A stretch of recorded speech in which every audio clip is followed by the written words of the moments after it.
Welcome back. Cost Accounting 2024 question paper solution section B. Question number 3. Karwar Transport Company runs the following buses in the city limits of Karwar for 25 days in a month. So how many days they runs a bus? They runs a bus Karwar Transport Company 25 days. Okay. Next 15 buses of 40 passenger capacity. They have two sets of buses, that is 15 buses which have 40 passenger capacity. Okay, next 10 buses of 50 passenger capacity. Next, on an average each bus makes 10 trips a day covering a distance of 10 km. In each trip with 80% of seats occupied. So 10 trips per day, 10 km distance, and seating capacity utilized 80%. Next, generally 20% buses are kept away from the roads of repairs. Calculate total passenger kilometer. So 20% buses are kept roads for repairs. Okay, so we need to calculate the passenger kilometer, that is total passenger kilometer. So as you know guys, total passenger kilometer formula, total passenger kilometer is equal to, see 24% solution section B formula, passenger kilometer is equal to number of buses into trips into days into distance and seating capacity into actual capacity utilized. Okay, so we have two sets of bus here.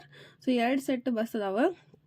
So ಎರಡರದ್ದು set seating capacity ಬೇರೆ ಐತಿ and number of buses ಜಾಸ್ತಿ ಐತಿ, means ಬೇರೆ ಐತಿ. ಓಕೆನಾ? So ಎರಡು sets ನಾವು ಏನು ಮಾಡಬೇಕು ಸೊ ಫಸ್ಟ್ 15 ಬಸ್ಸಸ್ ಮಾಡೋಣ. So first one 15 buses. So number of buses ಎಷ್ಟು? 15 ಬಸ್ಸಸ್. ಟ್ರಿಪ್ಸ್ ಇಲ್ಲಿ ಕೊಟ್ಟಲ್ಲ 10 trips. Days 25 days. Okay, and distance 10 kilometer. Next seating capacity 40 passenger. 40 passenger into capacity utilised how much? 80%. So 80% will get. So ಇಷ್ಟು into ಮಾಡಿ ನಮಗೆ ಎಷ್ಟು ಬರ್ತೈತಿ? 1,20,000 ಬರ್ತೈತಿ. Okay, next second ಬಸ್ಸಿಂದ 10 ಬಸ್ಸಸ್ಸಿಂದ ಮಾಡಬೇಕು. ಓಕೆನಾ? ಸೊ ಇಲ್ಲಿ 10 buses. Okay, first so 10 buses. Trips same 10 trips and days 25 days as it is. ಇಲ್ಲಿ just buses and actual capacity, sorry just buses and seating capacity ಅಷ್ಟೇ ಬೇರೆ ಆಗ್ತಿದೆ. Okay, 10 buses 10 trips as it is 25 days into 10 kilometre. Passenger ಎಷ್ಟಿಲ್ಲ? 50 passenger. Okay, so into 80%. So will get ಇಷ್ಟು into ಮಾಡಿದ್ರೆ ಎಷ್ಟು ಬರ್ತೈತಿ? 9 lakh ಬರ್ತೈತಿ. So 1 lakh, this is 12 lakh. So 12 lakh plus 9 lakh. So 12 lakh plus 9 lakh will get 21 lakh. So 21 lakh. Actually ನಾನು calculation wrong ಮಾಡಿದೆ, correction ಮಾಡಿದೆ. 21 lakh ಇದೆ. So next ಇಲ್ಲಿ 20% ರೋಡ್ ರಿಪೇರ್ಸ್ ಅಂತ ಹೇಳಿದ. ಅದನ್ನು ಇದು 21 lakh ಮೇಲೆ ನಮ್ಗೆ ಏನು ಬಂದಿತ್ತಲ್ಲ ಟೋಟಲ್ ಪ್ಯಾಸೆಂಜರ್ ಕಿಲೋಮೀಟ್ರ್, ಅದ್ರ ಮೇಲೆ 20% ಮಾಡಿ ಲೆಸ್ ಮಾಡಬೇಕು. ಓಕೆನಾ? ಸೊ ಲೆಸ್ 20% ಆಫ್ ಬಸ್ಸಸ್ ಕೆಟ್ for repair, that is 21 lakh into 20%, 4,20,000. So 21 lakh minus 4,20,000 will get 16,80,000 kilometre total passenger kilometre. So 20% ಏನು ಮಾಡಿದ್ರಿ? ಮೈನಸ್ ಮಾಡಬೇಕು. ನಮಗೇನು ಪ್ಯಾಸೆಂಜರ್ ಟೋಟಲ್ ಮಾಡಿರ್ತೇವಲ್ಲ, ಸೊ ಅದ್ರ ಮೈನಸ್ ಮಾಡಿ ನಮಗೆ ಬರ್ತೈತಿ ಟೋಟಲ್ ಪ್ಯಾಸೆಂಜರ್ ಕಿಲೋಮೀಟರ್ 16,80,000 ಬರ್ತೈತಿ. Okay, next moving to question number 4.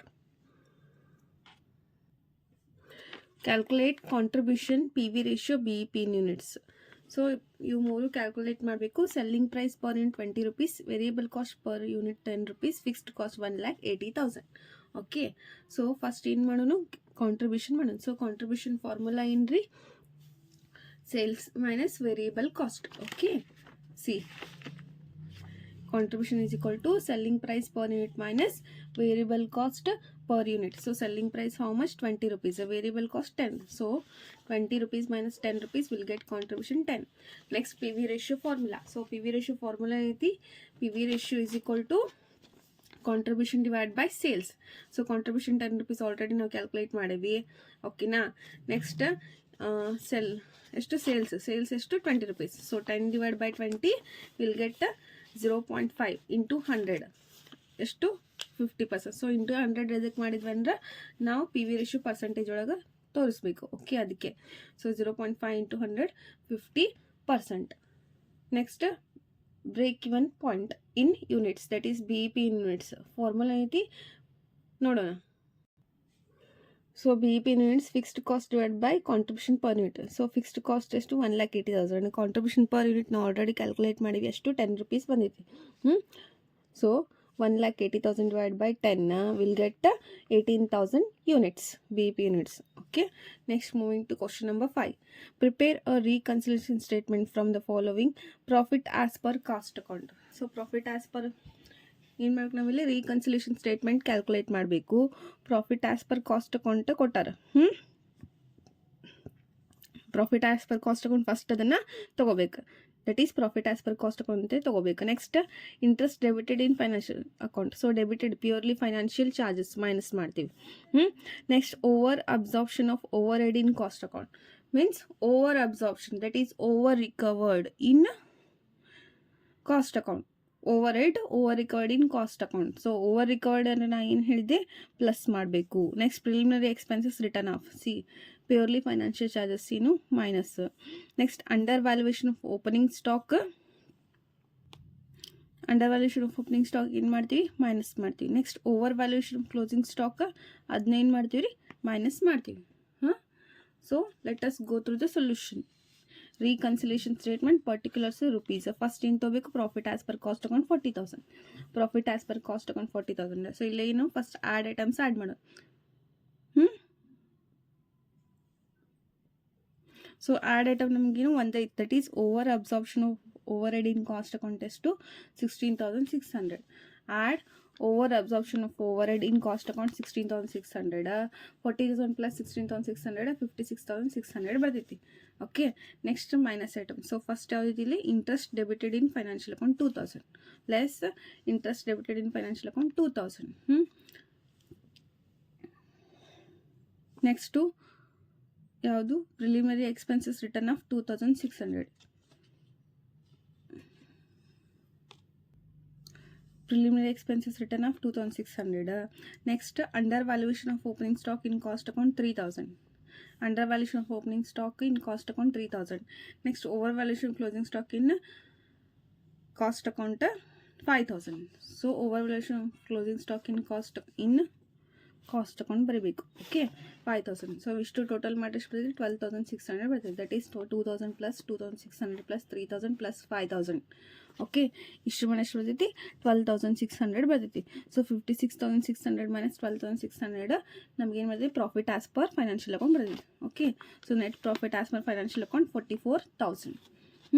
So moving to last question, section B, question number 6. Question number 6. From the following information, prepare estimation for job number 800. Raw materials 34,000. Direct wages 40,000. Factory expenses 50% of wages. Office expenses 20% on factory cost. Quotation should include profit of 25% on cost. So ಏನಿಲ್ಲ job cost sheet prepare ಮಾಡಿ same as cost sheet. So first ಏನು ಮಾಡ್ತೀವಿ, raw materials ತೊಗೊತೀವಿ. After that direct wages ಅವೆರಡು ತೊಗೊಂಡಿಂದ ಏನು ಮಾಡ್ತೀವಿ ರೀ, ನಮಗೆ ಪ್ರೈಮ್ ಕಾಸ್ಟ್ ಬರ್ತೈತಿ. ಸೊ ಪ್ರೈಮ್ ಕಾಸ್ಟ್ ಬರೀಬೇಕು. ಆಫ್ಟರ್ ದಟ್ ಫ್ಯಾಕ್ಟ್ರಿ ಎಕ್ಸ್ಪೆನ್ಸಿಂದ 50% of wages. Factory overhead ಒಳಗೆ add factory overhead factory expenses to 50% of wages. So 40,000 ಮೇಲೆ 50% ಮಾಡಿ ಫ್ಯಾಕ್ಟ್ರಿ ಎಕ್ಸ್ಪೆನ್ಸಸ್ ಬರ್ತೈತಿ. ಆಮೇಲೆ ವರ್ಕ್ ಕಾಸ್ಟ್. ಓಕೆ, ಆಮೇಲೆ office expense add cost of production. ಆಮೇಲೆ profit add ಮಾಡಿದ್ರೆ total cost ಬರ್ತೈತಿ. That is sales and total cost. So job cost sheet of job number 800 particulars rupees. First ಏನು ತೊಗೋಬೇಕು, raw materials 34,000. So raw material 34,000. Next, direct wages 40,000. So direct wages 40,000. ಎರಡು plus ಮಾಡಿಷ್ಟು 74,000 ಏನಿದು prime cost. Prime cost. Next add factory overhead. ಅದರೊಳಗೆ factory expenses 50% of wages. So add factory overhead 100 factory expenses 50% 40,000 wages ಎಷ್ಟಿದೆ 40,000 ಐತಿ 40,000 into 50% ಎಷ್ಟು 20,000 74,000 plus 20,000 will get 94,000 is works cost. Next office expense ಏನು ಮಾಡ್ತೀವಿ minus ಮಾಡ್ತೀವಿ 20% on factory cost work cost both are same. So ಇದ್ರ ಮೇಲೆ ಎಷ್ಟು ಮಾಡ್ಬೇಕು ನಾವು 20% ಮಾಡಬೇಕು.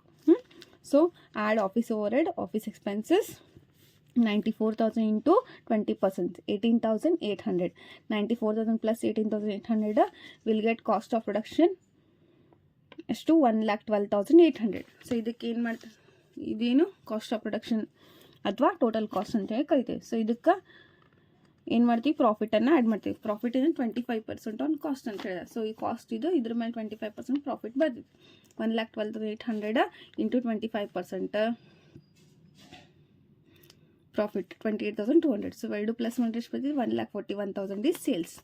Okay, so this completes section B, cost accounting 2024 question paper solution. Okay, if you found these videos are very helpful for your examination, then don't forget to like, share and subscribe to my channel. Thank you.